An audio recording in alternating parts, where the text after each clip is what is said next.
Bonjour à tous.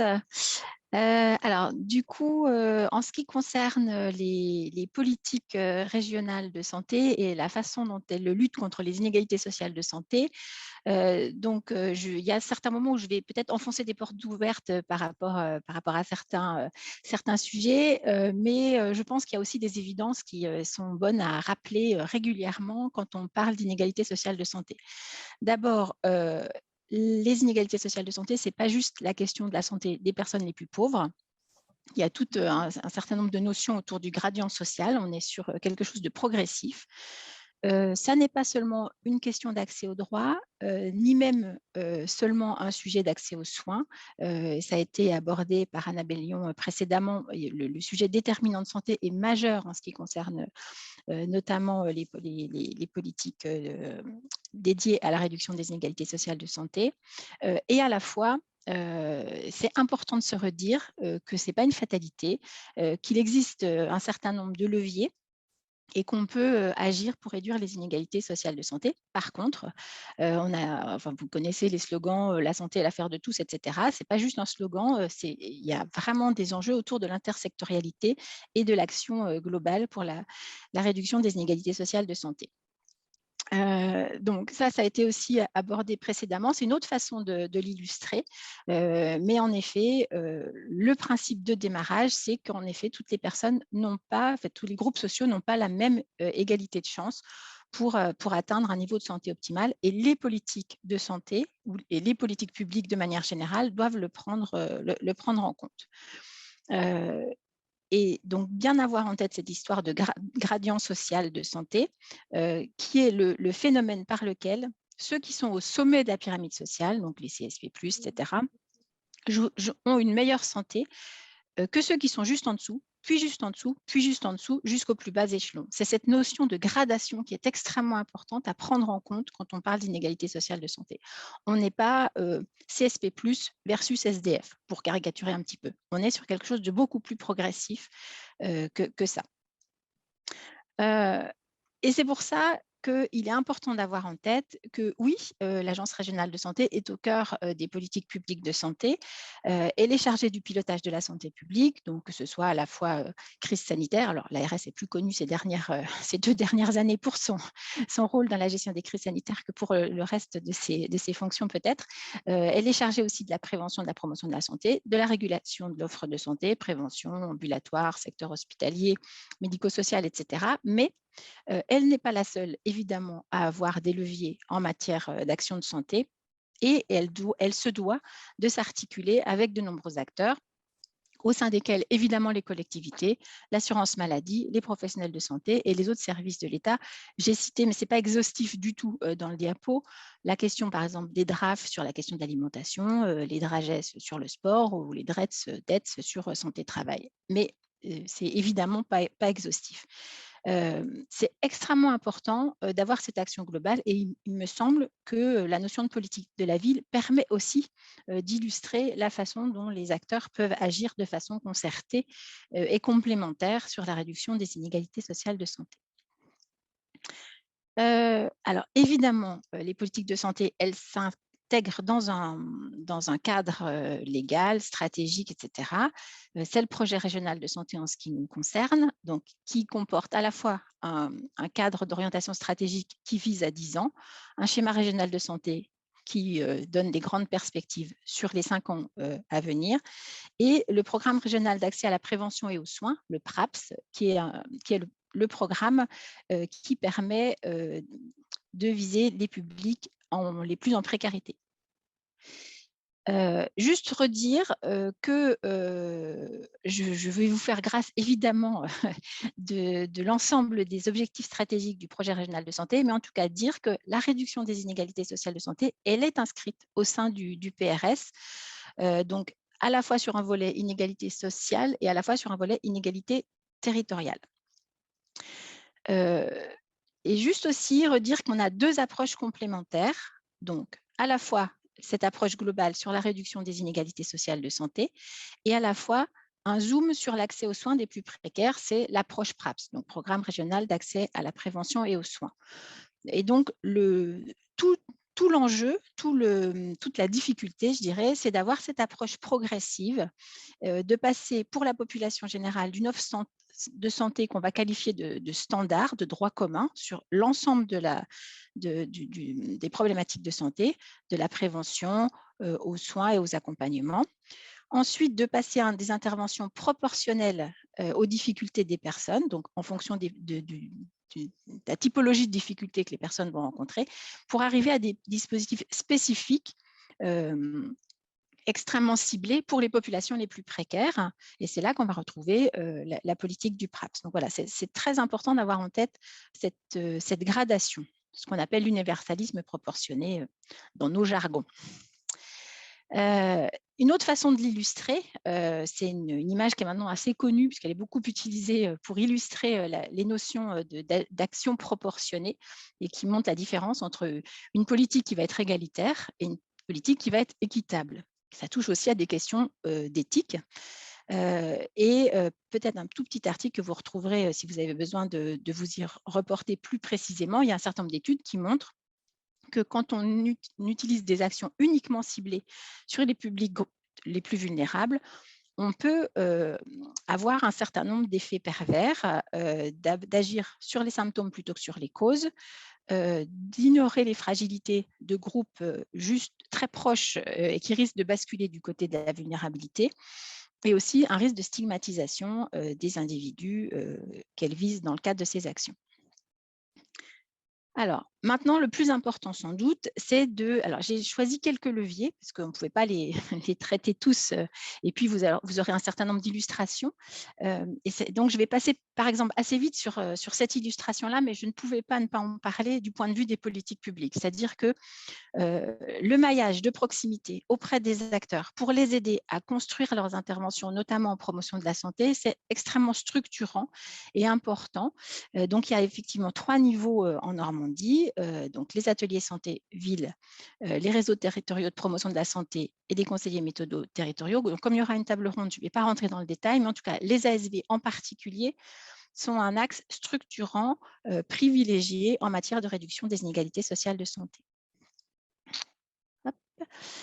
Je ne vais pas non plus rentrer dans les détails, et ça paraît évident, mais il faut se le redire, la question de l'accès aux droits, ça reste extrêmement important, ces socles sur la réduction des inégalités sociales de santé. Il y a des outils donc de droit commun, notamment avec les CPAM, mais aussi les permanences d'accès aux soins de santé, les PASS, qui sont des dispositifs qui sont vraiment dédiés sur l'accès aux droits et l'accès aux soins.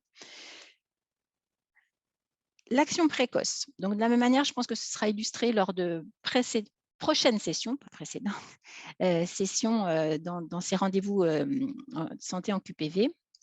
Il faut vraiment avoir en tête que les inégalités sociales de santé, elles se construisent très, très tôt. Dès la petite enfance, voire même dès l'environnement autour de la naissance, les inégalités sociales se construisent et se creusent tout au long de la vie. Donc, en tout cas, sur la réduction des inégalités sociales de santé, on priorise les actions autour de tout ce qui est petite enfance, parentalité, jeunesse, et évidemment, ça va de soi, ça nécessite un partenariat extrêmement construit avec les collectivités, notamment les conseils départementaux, les CAF, l'éducation nationale, etc.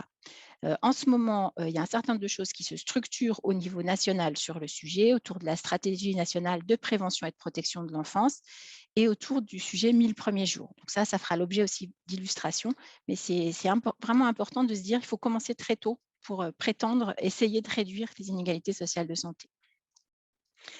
J'en parlais tout à l'heure, on ne peut pas travailler tout seul de manière générale et il faut effectivement agir de façon concertée.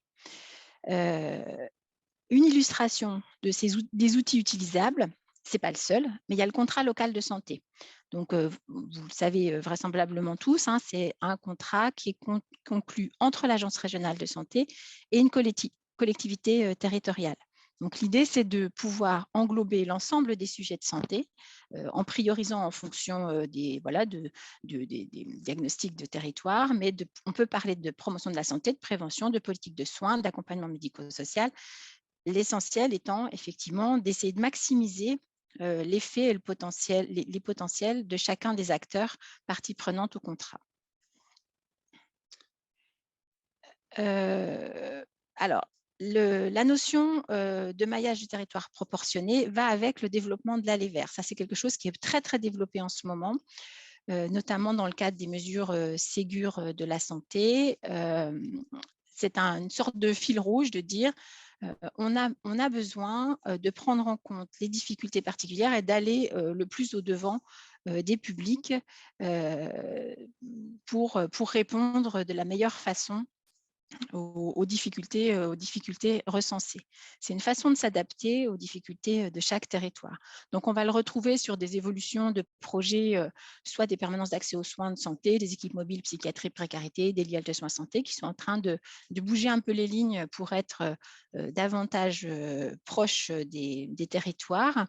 Mais on va le prendre en compte aussi quand on attribue des crédits à tel ou tel type d'action ou alors quand on travaille des mesures d'attractivité pour l'installation des professionnels de santé dans les quartiers.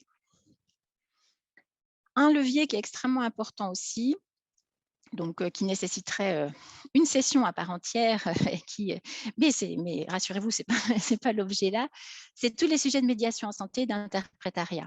Ça fait partie de l'aller vers, ça fait partie des actions concrètes pour permettre d'être l'interface entre le public et les acteurs de santé. Donc, on dispose de partenaires en région, il faut vraiment le garder en tête, notamment Therapsy et FIA, voilà, qui sont des intervenants importants sur ces sujets. Toutes les questions autour des représentations des professionnels de santé, les publics les plus éloignés ou des groupes sociaux qui, à un moment donné, vont avoir des difficultés d'accès aux soins, sont aussi perçus de manière différente par les professionnels. Il faut former les professionnels de santé, ce n'est pas forcément ce qu'il y a de plus simple. Il y a 2 leviers que je cite ici.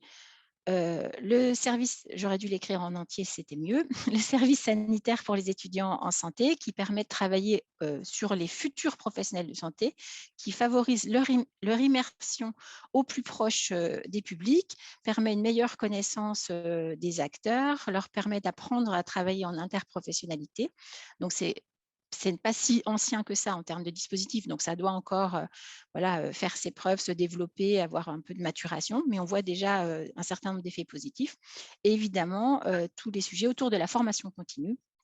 Alors, il existe des ressources en région, la difficulté étant peut-être à certains moments de faire venir les professionnels qui seraient justement le plus éloignés de ces sujets de représentation. Il y a encore une marge de progression, c'est peu de le dire, sur le sujet. Alors, là, c'est la partie santé communautaire, accompagnement des personnes pour qu'elles soient actrices de leur santé. C'est la partie enfin, voilà, qu'on connaît, les ateliers santé ville notamment, qui sont des acteurs extrêmement importants, mais qui est à la fois pas la plus simple, permettent d'avoir une vraie implication des personnes pour que les changements soient structurants, de ne pas faire pour les gens, mais avec les personnes. Et par exemple, la crise du Covid a bien illustré tout ce qu'on aurait gagné à avoir en développant davantage cet axe-là. Mais ça, c'est une partie qui est extrêmement rapide à présenter, mais extrêmement longue et compliquée à mettre en œuvre. Et pour terminer, pour ne pas dépasser le temps qui m'est imparti, un autre levier juste que je voulais citer comme ça, mais c'est pareil, qui nécessiterait aussi et qui a pu nécessiter à certains moments, certains d'entre vous ont peut-être pu profiter de sessions de formation, de sensibilisation sur le sujet, c'est comment prendre en compte tous les sujets de littératie en santé. C'est vraiment toute la question autour de repérer, comprendre, utiliser les informations qui permettent aux personnes justement de progresser sur cet empowerment, cette façon, ce pouvoir d'agir sur leur santé. Donc, où vraiment ce levier-là, ça permet que les personnes fassent des choix plus éclairés en matière de santé, et des attitudes et des comportements plus positifs. La prévention est plus efficace quand la littératie en santé est prise en compte et ça permet aussi une diminution des coûts des soins, une rapidité voilà, et une meilleure observance sur le soin. Donc ça agit à la fois sur la prévention, sur l'accompagnement et sur les soins. voilà à peu près tous les leviers par petites touches que je voulais présenter, qui doivent pouvoir être des leviers intégrés aux politiques de santé. C'est pas exhaustif, mais voilà, c'était pour permettre,